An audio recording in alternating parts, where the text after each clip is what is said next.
Nobody tells you that following the plan can be its own kind of trap. They tell you work hard, stay on track, don't quit, be consistent, and so you do. You follow the plan, you hit the milestones, and you become the thing that you set out to become. And somewhere in the middle of all of that, quietly, without announcing itself, something starts to feel off. Not wrong exactly, just off. Like a song that's playing slightly out of tune. You can still hear the melody, but something in you keeps reaching for a note that isn't there. And then, because you're responsible and capable, and you have people counting on you, you tell yourself, this is just a hard season. This will pass. This is normal. And everyone feels this way sometimes. Maybe. But sometimes it isn't just a hard season. Sometimes it's the beginning of a question, a real one that's been trying to get your attention for a while now. You can do everything right and still feel like you're living someone else's life. And that's what this episode is about. It's not about those dramatic crossroad moments, the movie version where someone quits on the spot and books a flight and starts over. That version exists. But most of us don't live that version. Most of us live the quieter, more confusing, more human version. The slow realization that the path we are on was built for someone we used to be, and we've been changing ever since. Welcome back to In Her Element. I'm your host, and I'm so glad that you're here today because if this episode found you, I think it found you for a reason. We're going to talk about the map, where it came from, why it's so hard to put down even when it's clearly not taking us where we need to go. We are going to talk about the science of why leaving feels impossible even when staying is costing us everything. And we are going to talk about what culture teaches us about loyalty and sacrifice and what that has to do with the career that you're sitting with or in right now. We are also going to talk about the invisible load that women carry before they even walk through a single door. And we are going to talk about what reinvention actually looks like, not in the highlight reel version, the real one. So, by the end of this conversation, I hope you feel one thing less alone in it. So, let's begin. So, let me ask you something, and I want you to actually sit with this for a second. The path that you're on right now, when did you choose it? I mean, when did you really choose it? Not I ticked the box on the application, not I took the job because it was the most practical option. I mean, when did you look at this direction and feel in your whole body, yes, this is mine? For some of you, that moment existed. Maybe it was clear and certain and it carried you for a long time. But somewhere along the way, it got quieter, or it shifted, or what you thought you were choosing turned out to be something slightly different once you were inside. And for others, if we are really being honest, the plan was never fully yours to begin with. It was assembled from piece of what your parents wanted, what made sense economically, and what the people around you were doing.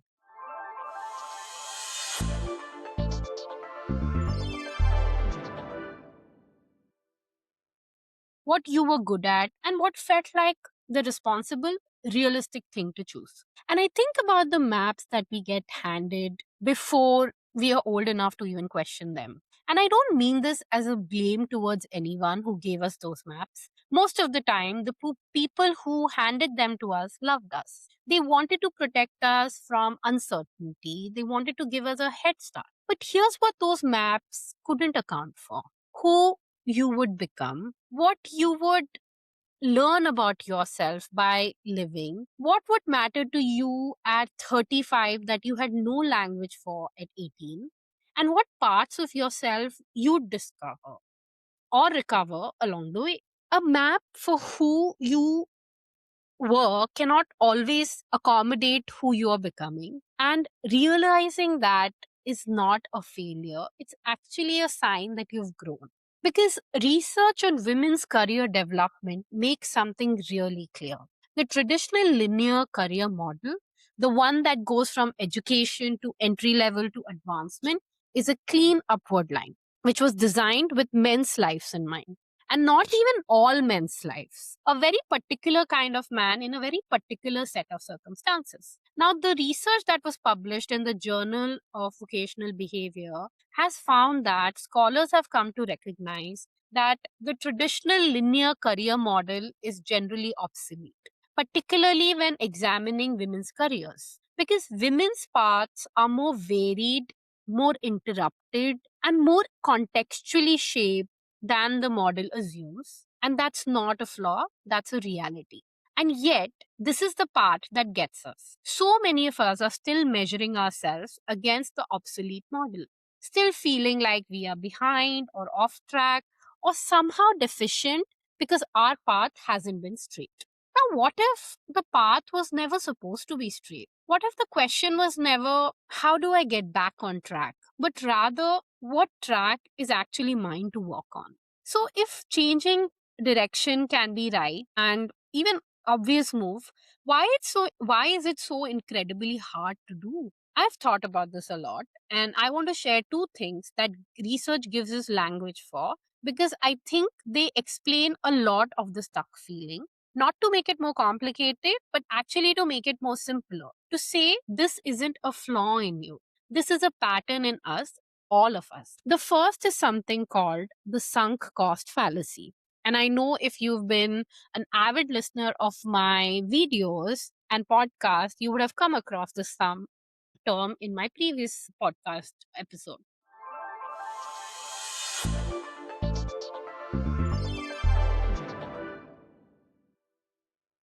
The sunk cost fallacy is a cognitive bias, a thinking pattern, where we continue investing in something not because it's still serving us, but because of how much we have already put in time, money, effort, identity. And the deeper the investment, the harder it becomes to walk away. Economists and behavioral scientists have studied this for decades. The basic finding is this: people treat past investments as if they can be recovered, as if staying will somehow honor what they have already given.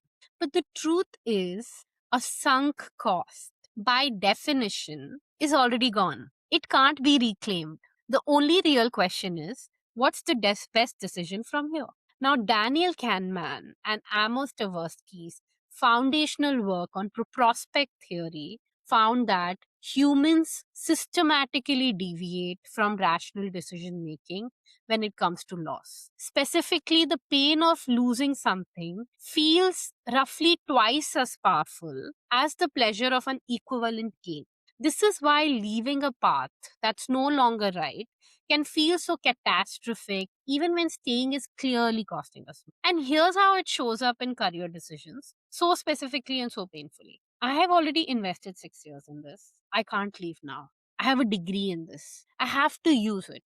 My parents sacrificed for this. I owe it to them to keep going. Everyone thinks of me as someone who does this work. If I leave, what does that make those years mean? Does any of this sound familiar? Those thoughts aren't irrational. They come from real emotional investments, real relationships, and real history. But they are, and I say this with so much compassion, letting your past self make decisions for your future self. And your past self didn't have the information you have now. The second thing I want to name is what researchers call identity reconstruction. Because a career transition isn't just a logical change, it's actually an identity event. So, research on professional identity transitions published in the Journal of Vocational Behavior found that career transitions trigger grief like responses. You're not just leaving a job, you are experiencing what researchers call secondary losses: financial security, status, social contacts, daily structure, and perhaps more significantly, a sense of self that you've spent years building. Now, think about that for a second. When you've been a teacher or a lawyer or an engineer or a nurse for years, that's not just what you do, that's how you introduce yourself. It's the lens through which you make sense of your days. It shapes your friendships, your routines, your sense of what you're good at. So when that identity is in question, it can feel like kind of a free fall. Not because we are doing something wrong, but because you're between selves. Researchers have a word for this in between state, and it's called liminality. Being twixt and between, neither here nor there, not yet one thing, and no longer entirely another. And that space, the liminal space, is genuinely disorienting. It's uncomfortable in a way that's hard to describe. But here's what I want you to hold on to: liminal doesn't mean lost, it means in transition.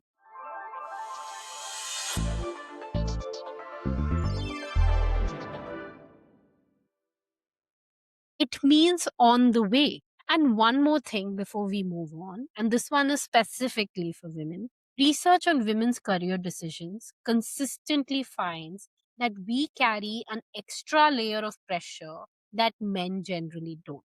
The pressure of external expectation, of being seen, of what it means to the people watching if we change direction. A study that was published in the Psychology of Women's Journal found that familial expectations create significant internal and external conflicts for women making career decisions. Women reported feeling pressure not just from their own ambivalence, but from worry about disappointing the people around them, their parents, their partners, communities who had invested belief in a particular version of them. And I want to sit with that for a moment because I think it's enormous. When a woman questions her path, she's not just questioning herself, she's navigating the fear of letting other people down, of being seen as ungrateful or unfocused or unable to follow through, of having to explain herself to people who are invested in the story of who she's supposed to be.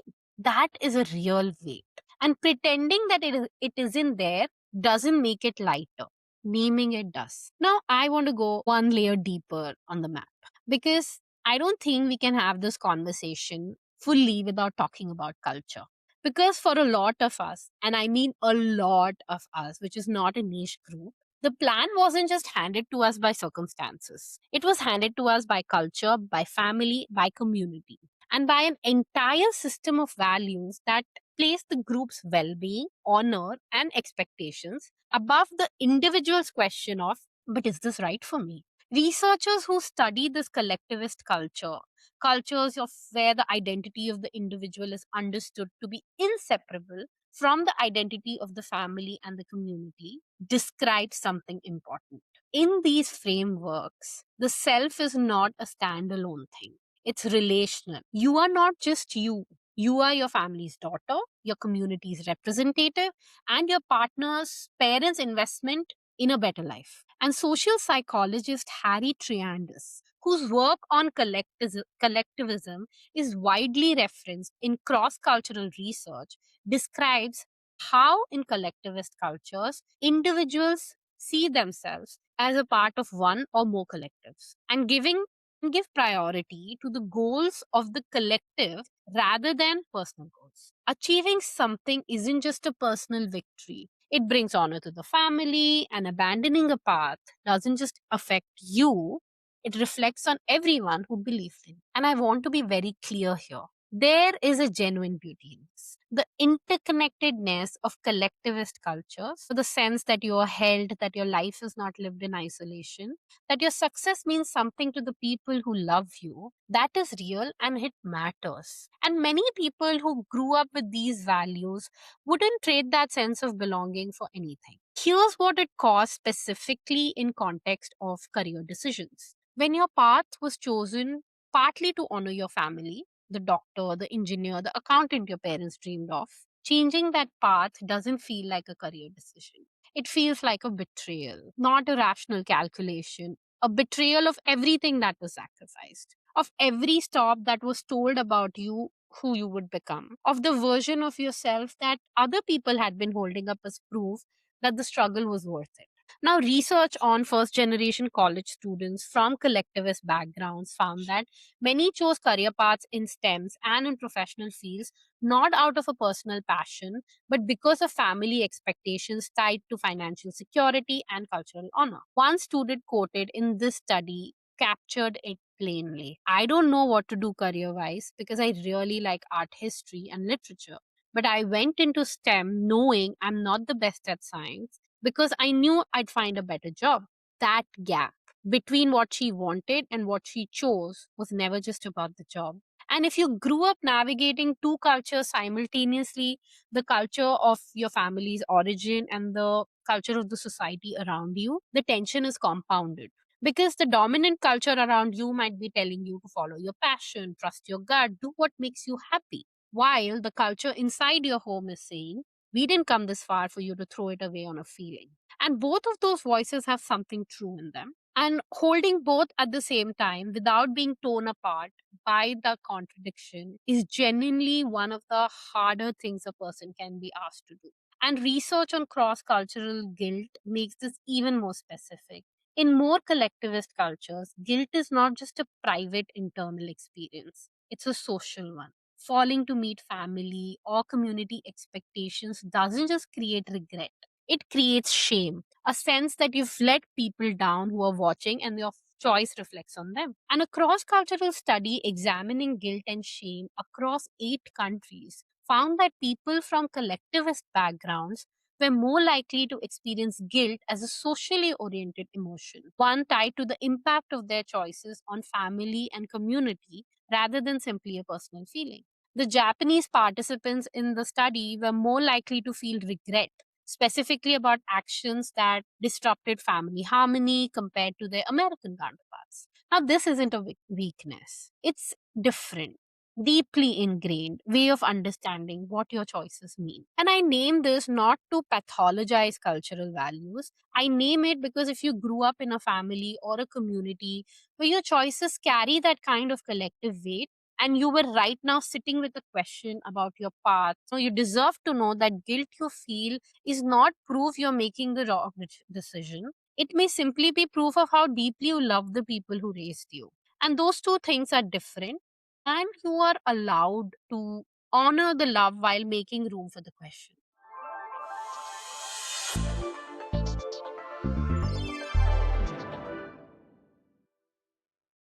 And then there is one more layer to this that I think we need to name, and it lives at the intersection of gender and role expectations. Because when we talk about women questioning their career paths, we can't have that conversation in a vacuum. We have to talk about how much women are already carrying before they even get to the office or the lab or the classroom or wherever their work takes them. In 1989, sociologist Ali Hochschild introduced the concept of the second shift.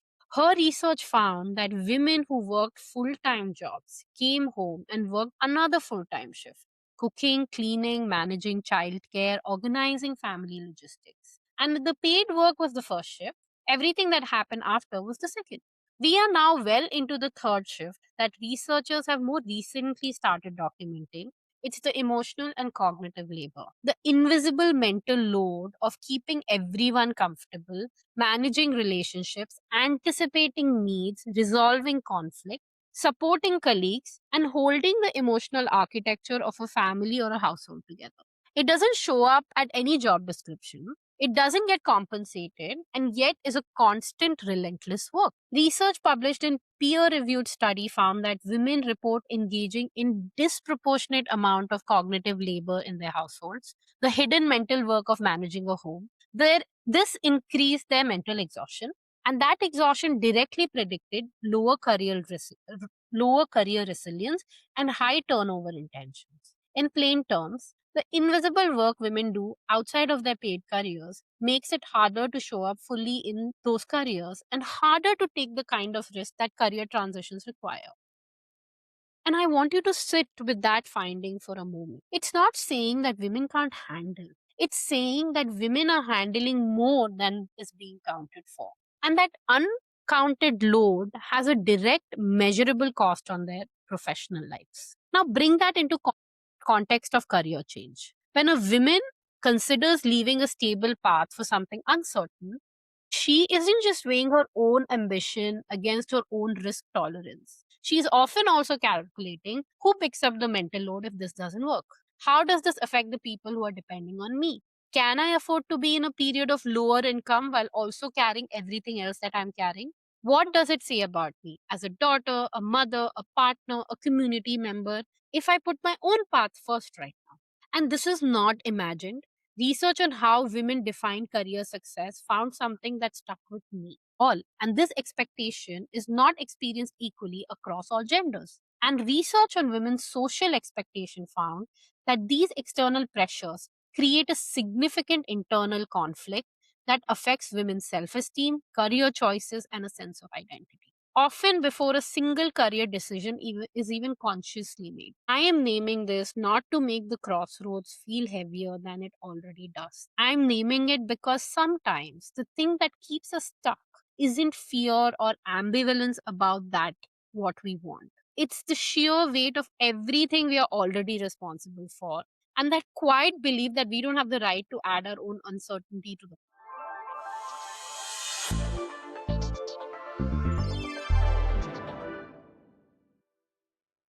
You do. You are allowed to want things for yourself. You are allowed to take up space in your own life, and you are allowed to ask, what is this path costing me? And even when if you're already carrying a great deal. In fact, I'd argue that asking that question is one of the most important things you can do for the people who depend on you. Because a woman who's depleted and misaligned doesn't have more to give, she has less. And path that restores her, even if it's messy, even if it's uncertain, serves everyone, not just herself.